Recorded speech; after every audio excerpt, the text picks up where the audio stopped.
వివేక హత్య కేసులో కడప ఎంపీ అవినాష్ రెడ్డికి తెలంగాణ హైకోర్టులో మరోసారి ఊరట లభించింది. వివేక హత్య కేసులో అప్రూవర్గా మారిన దస్తగిరి దాఖలు చేసిన పిటిషన్ను హైకోర్టు కొట్టివేసింది.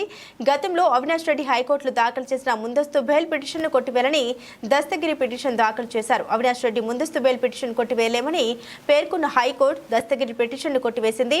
మరోవైపు వైఎస్ వివేక హత్య కేసులో భాస్కర్ రెడ్డికి హైకోర్టులో ఊరట లభించింది.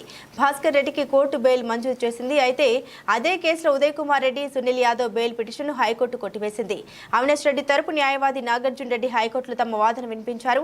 రాజకీయ ఉద్దేశంతోనే నిరాధార ఆరోపణలతో దస్తగిరి పిటిషన్ వేశారని కోర్టు దృష్టికి తీసుకెళ్లారు. సిబిఐ బెయిల్ రద్దు ఎప్పుడు కోరలేదు, హైకోర్టు కండిషన్ షరతులు ఎక్కడా ఉల్లంఘించలేదని అన్నారు.